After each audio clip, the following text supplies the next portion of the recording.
Halo anak-anak, bertemu lagi di video pembelajaran. Nah, di video ini kita sudah masuk ke bab baru nih, bab 3, yaitu tentang persamaan dan pertidaksamaan linier satu variabel. Jadi nih, kita akan belajar tentang persamaan dan pertidaksamaan linier satu variabel. Yuk, Miss mau nunjukin nih peta konsepnya. Nah, Miss udah buat peta konsep secara garis besar. Kita akan belajar yang pertama, nih yang kesini. Itu persamaan linier satu variabel, jadi persamaannya dulu. Kemudian di persamaan ini kita akan belajar 3 hal penting. Yang pertama itu kalimat terbuka dan kalimat tertutup. Kemudian penyelesaian apa ini Miss? Penyelesaian persamaan linier satu variabel. Kemudian penerapan. Seperti biasa kita akan belajar penerapannya nih kalau dalam kehidupan kita. Jadi kita lebih memaknai belajar matematika tuh ada loh di kehidupan kita. Oke, lanjut nih ke yang sebelah kanan ini. Pertidaksamaan linier satu variabel. Pertidaksamaan kita akan belajar sifat-sifatnya. Kemudian sama kita akan belajar penyelesaian. Untuk menyelesaikan pertidaksamaan linier satu variabel, atau lebih tepatnya cara menyelesaikannya atau cara pengerjaannya gimana Miss? Nah, kita akan belajar juga. Kemudian penerapannya seperti tadi, agar kita tahu dan kita lebih paham matematika nih kalau di kehidupan kita dipakainya di mana ya. Nah, gitu ya anak-anak, biar lebih semangat belajar matematika. Oke. Langsung aja, hari ini kita akan belajar, yang akan kita pelajari lebih kepada persamaan. Jadi kita persamaan. Yang pertama ada pendahuluan. Kemudian akan lebih memahami tentang kalimat terbuka dan tertutup. Kemudian contoh soalnya. Oke anak-anak, langsung aja ya ke pendahuluannya. Oke, pendahuluan. Nah, di pendahuluan ini, Miss punya percakapan ya, ini ya, antara Toman dan Rizky. Nah, Toman ini tanya nih, Riz, coba jawab pertanyaanku. Siapakah presiden pertama Republik Indonesia? Rizky langsung jawab. Itu sih pertanyaan mudah, Tom. Pertanyaan gampang. Oke, langsung dijawab nih sama Rizky. Presiden pertama Republik Indonesia adalah I.R. Soekarno. Begitu katanya Rizky. Toman langsung menanggapi. Oh, betul, benar. Benar Rizky. Oke, Rizky langsung bilang nih. Sekarang giliranku ya. Siapakah pencipta lagu Indonesia Raya? Langsung Toman jawab.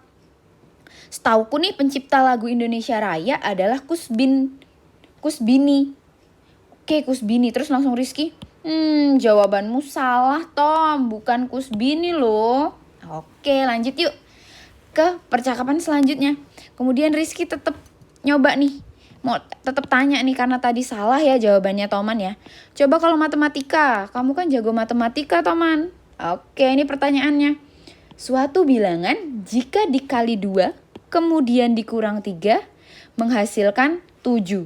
Bilangan apakah itu? Oke, Toman langsung. Sebentar Riz. Bilangan yang kamu maksud adalah 5 bukan? Karena 5 dikali 2 kemudian dikurang 3 akan sama dengan 7. Benar kan? Langsung gitu ya, benar kan? Oke, terus langsung nih, Toman langsung pede langsung nanya aja nih. Sekarang giliranku ya, Rizky.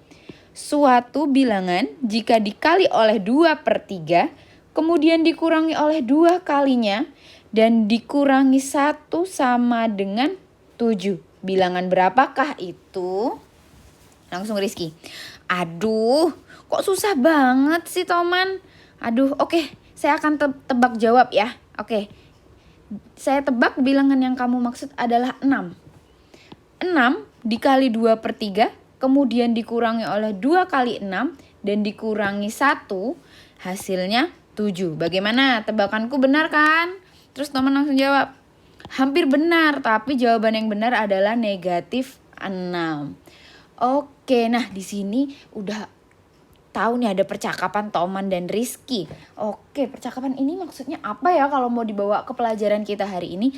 Nah, inilah anak-anak kita kan akan mengenal tentang kalimat-kalimat yang termasuk kalimat terbuka atau kalimat tertutup. Nah, ternyata kalimat-kalimat tersebut dapat dikelompokkan ke dalam 3 kelompok. Nah, kita kelompokkan dulu sebelum masuk ke kalimat terbuka dan tertutup. Kita kelompokkan dulu. Ternyata ada kalimat yang tidak dapat dinilai kebenarannya. Kemudian yang kedua, ada kalimat yang bernilai benar. Yang ketiga, kalimat yang bernilai salah. Oke, menjadi poin penting yang nomor 1. Kalimat yang tidak dapat dinilai kebenarannya ini merupakan kalimat yang tidak dapat dinilai benar atau salah. Mengapa ya? Nah, coba yuk. Kita ke yang pertama nih. Kalimat yang pertama, siapakah Presiden pertama Republik Indonesia? Nah, ini kan merupakan suatu pertanyaan. Kita nggak tahu nih benar apa salah, karena kan baru ditanya ya. Jawabannya di sini. Presiden pertama Republik Indonesia adalah I.R. Soekarno. Nah, inilah namanya kalimat yang benar anak-anak. Benar, karena memang benar Presiden pertama Republik Indonesia adalah I.R. Soekarno. Sedangkan yang ini kan baru ditanya ya, jadi kita nggak tahu nih ini benar apa salah. Lihat jawabannya. Nah, jawabannya ternyata benar. Tapi pertanyaan yang ini kita nggak tahu nih benar atau enggak. Oke, kemudian yang ketiga ini. Suatu bilangan jika dikali 2 kemudian dikurangi 3 menghasilkan 7. Nah, suatu bilangan. Bilangannya berapa? Biasanya kan misal 7 dikurang 2 sama dengan 5. Misal gitu ya. Kita udah tahu nih bilangannya 7. Nah, tapi kok ditanya misal bilangan, misal di sini bilangan dikurangi 2 sama dengan 7. Berapa ya bilangan ini? Kan nggak tahu. Bilangan ini yang tadi bisa diisi 1, bisa diisi 2, bisa diisi 3. Bener kan? Jadi kita nggak tahu nih kalimat ini nih benar atau salah. Karena kita nggak tahu nih suatu bilangannya berapa.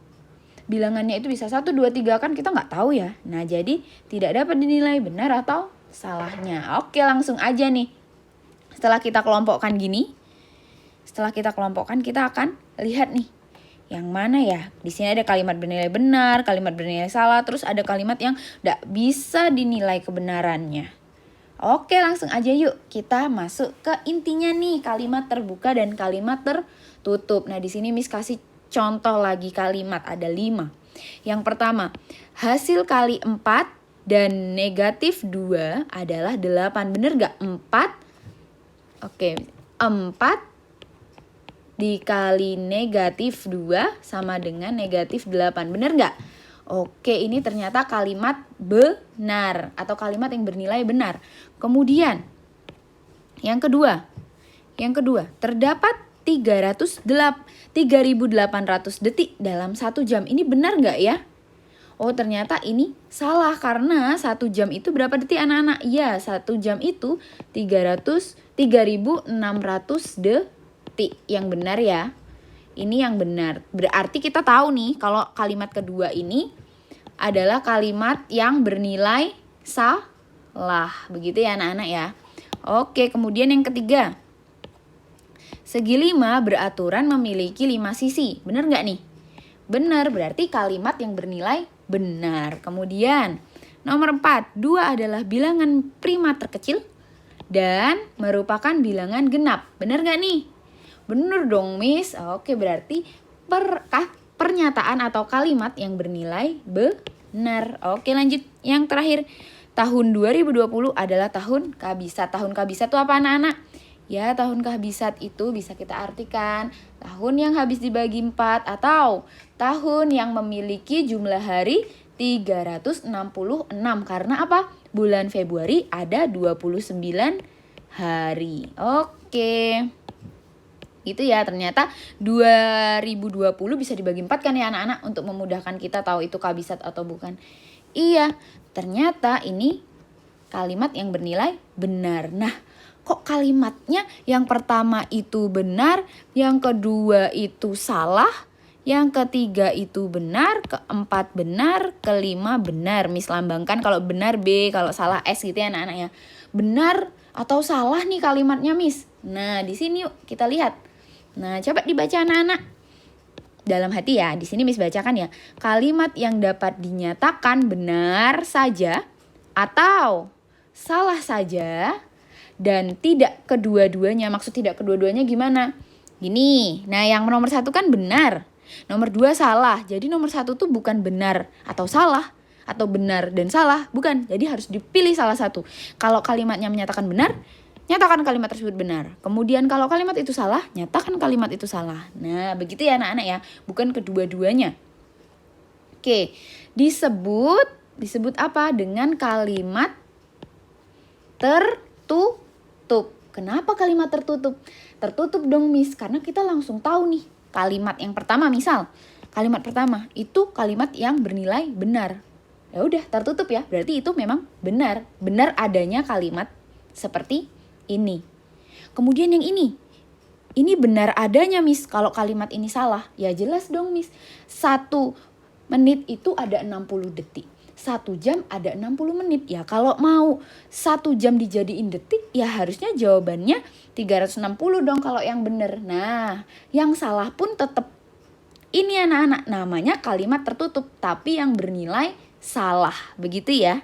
Jadi kalimat itu pasti jadi udah tertutup. Ya udah, ini salah Miss. Kalau 3.800 itu merupakan kalimat yang salah nih Miss, karena 3.800 detik itu bukan 1 jam. Begitu ya anak-anak ya. Kita langsung bisa menyatakan itu benar atau salah kalimat tersebut. Itu termasuk ke kalimat tertutup. Oke. Kemudian kalau kalimat terbuka gimana? Nih coba kalian amati. Amatilah kalimat-kalimat berikut. Oke. Yang pertama, kota X adalah ibu kota negara Republik Indonesia. Kota X. X itu apa? Kota X, ibu kota negara Republik Indonesia. Coba kalau kalian ingat-ingat dulu waktu SD pernah belajar. Ibu kota negara Republik Indonesia itu apa anak-anak? Iya, Jakarta. Nah kalau X-nya itu kita ganti Jakarta jadi benar kan ya? Tapi coba X-nya kalau ada tuh anak TK yang belum tahu, misalnya belum belajar ibu kota negara Republik Indonesia, dia jawab Yogyakarta gitu. Jadi kalimatnya bernilai apa anak-anak? Jadi salah ya. Oke, berarti tergantung yang jawab. Dia tahu nggak ibu kota negara Republik Indonesia? Kalau dia tahu, bisa jawabannya benar. Tapi kalau tidak tahu, bisa jawabannya salah. Loh, kok bisa benar? Bisa salah juga, Miss. Nah, ini bukan kalimat tertutup. Kalian udah tahu kalau kalimat tertutup harus tahu jawabannya pasti. Kalau benar, benar. Kalau salah, salah. Begitu ya anak-anak ya. Kalau ini masih gak tahu, Miss. Bisa benar, bisa salah. Tergantung yang jawab tuh. Kalau pas lupa, apa ya ibu kota negara Republik Indonesia? Bisa salah. Kalau ingat, bisa benar. Nah, begitu ya. Kemudian yang nomor 2. Nomor 2 ya. Provinsi S, provinsi S, kok S ya?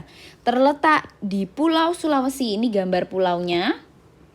Oke, provinsi S. Nah, provinsi kan ada yang di sini yang tanda tanya ini itu merupakan provinsi yang ada di Pulau Sulawesi anak-anak. Nah, berarti bisa aja kan ada anak yang jawab di sini, kalau pas nggak tahu di sini, bisa di sini, bisa di sini, bisa di sini, bisa di sini. Nah, berarti jawabannya bisa benar, bisa salah juga kan ya? Oke, kemudian yuk lanjut lagi biar kita lebih cepat ya. Ke nomor 3. 2 ditambah A sama dengan 8. Oke, 2 tambah A sama dengan 8 lah. Yuk, A-nya berapa ya? Nah, A-nya berapa? Berarti bisa aja Miss jawab 4. 2 tambah 4, 8 bukan anak-anak? Bukan. Berarti bisa salah ya kalau Miss jawab 4. Kemudian kalau Miss jawab 6. 2 tambah 6 sama dengan 8. Bener nggak? Bener. Berarti bisa bener, bisa salah. Duh, kok masih bener dan salah ya ini ya? Bener atau salah ya? Oke, jadi masih bingung ya yang mana yang pasti jawabannya. Kemudian yang nomor 4. Ternyata nomor 4 sama. Ini kotak hitam ini itu melambangkan sesuatu, misal blank gitu ya. Blank ditambah 28 hasilnya 40. Lah blanknya ini apa ya isinya? Kalau kita isinya itu berapa anak-anak? Kalau kita isi 12 akan menghasilkan 40. Tapi kalau Miss isi 10 bisa berapa hasilnya? Cuman 38. Berarti salah. Nah masih kayak tadi ya. Oke, yang nomor 5 terakhir. Sama Miss yang ini ya. X tambah 4 sama kayak ini nih. Kita masih nggak tahu Miss X-nya gitu ya. Nah inilah anak-anak. Nih di sini. Kalimat yang belum dapat ditentukan nilai kebenarannya bisa bernilai benar saja atau salah karena memiliki unsur yang belum diketahui nilainya. Jadi bisa bernilai benar saja atau salah, atau bisa bernilai benar atau salah gitu ya anak-anak ya. Atau bisa bernilai benar dan salah gitu. Oke, Miss hapus kata sajanya agar tidak memusingkan atau tidak membingungkan. Jadi masih belum tahu nih kebenarannya. Bisa aja benar, bisa aja benar, bisa aja salah. Karena ini yang penting anak-anak. Karena memiliki unsur yang belum diketahui nilainya. Itu namanya apa anak-anak? Iya benar, kalimat terbuka. Nah, inilah kalimat terbuka. Kalau tadi kan tertutup, ini yang terbuka. Dan di kalimat terbuka terdapat variabel. Variabel itu apa? Nah, variabel itu simbol atau lambang yang mewakili sebarang anggota suatu himpunan semesta. Nah, yang mana sih Miss ini? Nah, yang ini tadi loh anak-anak, yang unsur yang belum diketahui nilainya. Jadi kayak yang ini tadi, Miss kembali lagi. Seperti X, seperti S, seperti A, kemudian seperti blank dan seperti X. Itu ya. Nah, itu namanya variabel. Oke, yang ini nih. Yang merah-merah ini ya variabel ya. Nah, ini namanya variabel. Simbol atau lambang. Oke. Nah, variabel biasanya dilambangkan dengan huruf kecil. Jadi biasanya huruf kecil A, B, C, D sampai Z. Oke, jadi biasanya dilambangkan huruf kecil gitu ya anak-anak ya. Oke, kemudian nah di sini ini penting, coba kalian baca perlahan-lahan, pahami perlahan-lahan Miss bacakan ya. Suatu kalimat terbuka, kalimat yang tadi nih, yang memiliki variabel harus diganti oleh satu atau lebih. Jadi boleh lebih dari satu atau lebih anggota dari himpunan semesta yang didefinisikan. Jadi misalkan untuk bilangan bulat atau untuk bilangan ganjil, untuk bilangan cacah, begitu ya anak-anak ya. Yang didefinisikan tergantung himpunannya, himpunan bilangan apa. Tuh masih masuk kan ya pelajaran yang kemarin himpunan. Ingat tetap ya anak-anak ya. Oke, sehingga kenapa harus diganti? Tadi kan ada kata-kata tadi kan harus diganti variabelnya. Sehingga kalimat terbuka yang diberikan akan menjadi benar. Maksudnya ini apa ya, Miss? Oke, Miss ganti. Kalimat terbuka yang diberikan akan menjadi benar. Maksudnya apa ini, Miss? Nah, maksudnya kalimat terbukanya bernilai benar, begitu ya. Jadi harus diganti agar kalimat terbuka itu menjadi kalimat yang bernilai benar. Tadi kan karena masih bingung ya, kalimat yang benar atau salah atau keduanya atau gimana ya Miss. Nah, kita ganti, kita usahakan untuk mendapat kalimat yang bernilai benar. Begitu ya anak-anak, apalagi kita akan belajar tentang persamaan. Jadi yang difokuskan adalah kalimat terbuka yang bernilai benar. Oke, yang bernilai benar, begitu ya. Oke, nah mengganti di sini kita lanjutkan. Pengganti variabel tersebut dinamakan selesaian atau penyelesaian, begitu ya anak-anak ya. Nah, ini kita juga akan belajar setelah kita tahu tentang kalimat terbuka dan kalimat tertutup. Kita akan tahu cara penyelesaiannya atau gimana sih cara menyelesaikannya. Oke, himpunan semua penyelesaian atau selesaian dalam kalimat terbuka disebut himpunan selesaian atau himpunan penyelesaian. Begitu ya anak-anak ya. Oke, di sini Miss kasih contoh. Contohnya 4, contohnya X plus 4 sama dengan 10. Oke, jika X kita ganti dengan 6. Tuh, X-nya kita ganti 6, misal gitu ya. Jadi misal 6 ditambah 4 sama dengan 10. Ini bener nggak anak-anak? Benar Miss, jadinya malah benar loh kalau X-nya kita ganti 6. Nah ini, maka kalimat tersebut akan menjadi kalimat yang bernilai benar. Jadi anak-anak, 6 ini merupakan selesaian atau kita bisa pahami sebagai penyelesaian. Oke, 6 inilah penyelesaian. Begitu ya anak-anak ya, karena variabelnya X-nya tadi udah kita ganti nih jadi 6. Oke, begitu contohnya. Semoga lebih paham. Kalau belum paham diulang lagi, lihat videonya. Kalau masih belum paham boleh silahkan tanya ke Miss. Oke, sip. Kita lanjut. Nah, kita kan akan belajar tentang persamaan nih. Miss, kita kan akan belajar persamaan, Miss. Nah, ini anak-anak. Persamaan itu adalah kalimat terbuka. Nah, berarti kalimat terbuka yang akan jadi fokus kita. Kalimat terbuka itu persamaan. Tapi yang kalimat terbuka gimana? Yang terdapat tanda sama dengan. Jadi yang ada tanda sama dengan anak-anak. Nah, ini juga dipahami, ini kunci, kata kuncinya nih. Persamaan itu kalimat terbuka yang punya tanda sama dengan. Kayak tadi nih, X plus 4 sama dengan 10. Nah, ini merupakan persamaan. Oke anak-anak, inilah persamaan ya. Karena mengandung tanda sama dengan, dan ini merupakan kalimat terbuka. Jadi yang dilihat dulu ini kalimat terbuka karena ada apa? Ya, ini ada variabel. Ada variabel. Kemudian yang kedua dilihat ada sama dengan. Oke, sip. Oke, kemudian kita lanjutkan. Untuk menulis kalimat sebagai suatu persamaan, kalian harus mencari kata kunci. Kata kuncinya seperti, nih yang pertama adalah atau sama dengan. Nah, itu untuk menandakan ini anak-anak. Ada sama dengannya. Kan karena kalau persamaan itu butuh tanda sama dengan. Jadi kata adalah dan kata sama dengan ini mengartikan sama dengan. Untuk lambang sama dengan. Oke. Ke contoh soal. Nah, contoh soalnya ada 4. Yang pertama, satu lagi nanti di slide selanjutnya ya. Nah, yang pertama, oke, di sini Miss punya kalimat jumlah suatu bilangan n dan 7 adalah 15. Yuk cek dulu. Ini merupakan suatu persamaan bukan? Oke, ceknya ya. Persamaan itu tadi apa anak-anak? Kalimat terbuka. Kalimat terbuka punya variabel, punya n variabelnya Miss. Kemudian memiliki tanda sama dengan. Nah, tanda sama dengannya dilihat dari mana anak-anak ini? Dari kata adalah. Adalah ini ya.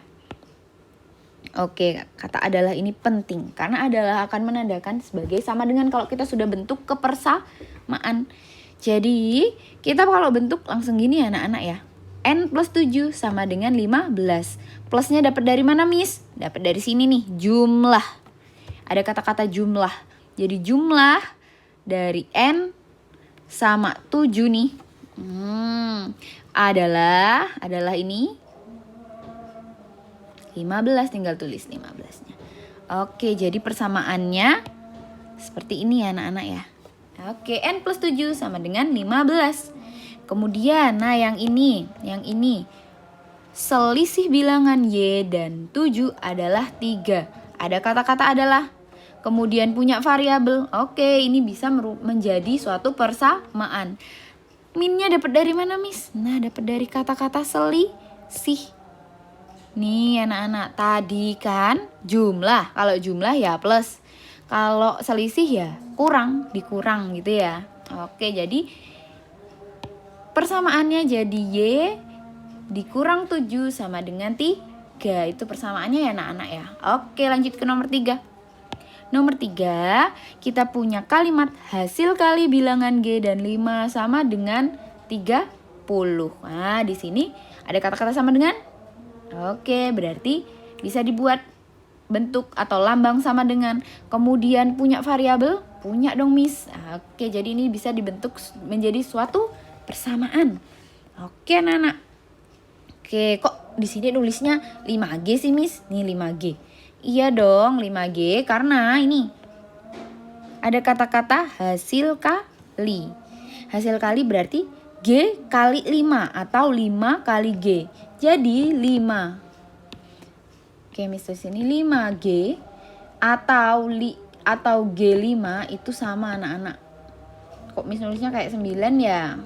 Jadi G itu sama aja kayak G5. Oke, karena perkalian ya anak-anak bisa ditukar posisinya. Gitu ya. Oke. Jadi ditulis begini ya. 5G sama dengan 30. Itu persamaannya. Oke, sip. Masih gampang ya nomor 1, 2, 3. Yuk lanjut ke nomor 4. Nah, nomor 4 ini. Oke, ini belum dikasih nomor ya sama Miss. Oke, ini nomor 4. Nah, nomor 4. Di sini kayak soal cerita. Nah, panjang gitu ya. Nah, yuk kita baca yuk. Sebanyak 24 siswa tereliminasi dalam babak penyisihan pada pemilihan siswa berprestasi. Berarti ada 24 siswa yang tereliminasi. Ingat-ingat ya. Kemudian babak penyisihan ini menyisakan 96 siswa untuk ke babak berikutnya 96 itu. Nah, di sini diminta untuk apa anak-anak? Tuliskan persamaan yang dapat kalian gunakan untuk menentukan banyak siswa yang mengikuti pemilihan siswa berprestasi semula. Jadi yang awalnya. Karena di sini yang diketahui banyak siswa yang tereliminasi, kemudian babak penyisihan menyisakan 96 siswa. Oke, yuk kita misalkan dulu. Misalkan variabel S kecil di sini tulisnya. S kecil itu banyak siswa yang harus mengikuti pemilihan siswa berprestasi mula-mula. Jadi mula-mulanya tuh misal ada 100 orang misal gitu. Nah, berarti kan kita belum tahu nih ada berapa, karena yang ditanya untuk menentukan banyak siswa yang mengikuti pemilihan siswa berprestasi semula atau mula-mula. Jadi ini merupakan variabel atau merupakan suatu hal yang belum kita ketahui nih, karena kan ditanya nih. Gitu ya. Oke, jadi kita di sini misalin menjadi variabel S. Oke, jadi dari kalimat tersebut kita bisa pahami yang pertama banyak siswa yang mengikuti pemilihan siswa berprestasi mula-mula. Kita lambangkan S, kemudian dikurangi. Kurang banyaknya siswa yang tereliminasi. Ada 24 nih yang ini. Sama dengan banyak siswa yang tersisa. Oke, sama dengannya jangan lupa. Nah, 96 kita tahu juga dari soal ya anak-anak ya. Oke. Nah, di sini kalian bisa lihat, oh, jadi Miss, jadi persamaan. Jadi persamaan apa? Nih, jadi persamaan S dikurang 24 sama dengan 96. Nah, kita sebenarnya bisa mencari S-nya anak-anak. Oke, jadi kita dapat mengetahui banyaknya siswa yang mengikuti pemilihan siswa berprestasi mula-mula. Jadi seperti ini cara membentuk kepersamaannya. Oke, jadi anak-anak, hari ini kita belajar tentang persamaan linier satu variabel. Kenapa namanya linier satu variabel? Karena kita punya satu variabelnya nih. S1 ya variabelnya ya. Oke, nah nanti di kelas 2 kalian akan belajar yang namanya persamaan linier dua variabel. Jadi akan ada dua variabelnya, bisa A sama B, X sama Y, jadi ada dua. Jadi ini sebagai dasar kalian, Miss harap kalian belajar sungguh-sungguh, karena ini akan digunakan juga terus sampai SMA. Oke anak-anak, jadi hari ini kita belajar persamaan linier satu variabel. Dari mana? Dari suatu pernyataan-pernyataan yang kita tahu dulu. Merupakan pernyataan atau kalimat terbuka atau kalimat tertutup. Nah, yang termasuk ke persamaan adalah kalimat terbuka. Jadi kita harus tahu dulu itu kalimat terbuka bukan. Tahu kalimat terbuka dari mana? Dari yang sudah Miss jelaskan di awal. Oke anak-anak. Oke, terima kasih sudah belajar, sudah menyimak video ini. Kalau masih belum paham, silahkan diulang lagi videonya untuk lebih memahami persamaan itu apa. Kemudian kalimat terbuka itu apa hubungannya ya. Kayak gitu ya misalnya anak-anak ya. Nah itu bisa diulang lagi videonya atau kalian bisa baca. PPT ini akan Miss lampirkan juga di Sekolah Maya bersamaan dengan video ini. Kemudian untuk file Word-nya, bagi anak-anak yang mau ngeprint atau mau belajar handout akan Miss buatkan, tapi tidak untuk materi ini saja, jadi akan Miss gabungkan untuk persamaan. Jadi nanti Miss akan buatkan sebelum kita masuk ke pertidaksamaan untuk handout-nya. Handout dari persamaan. Oke anak-anak? Oke, kita akan menyelesaikan materi persamaan terlebih dahulu, baru kita ke pertidaksamaan. Oke, sip. Terima kasih anak-anak sudah belajar bersama. Bye-bye, sampai ketemu lagi di video pembelajaran selanjutnya.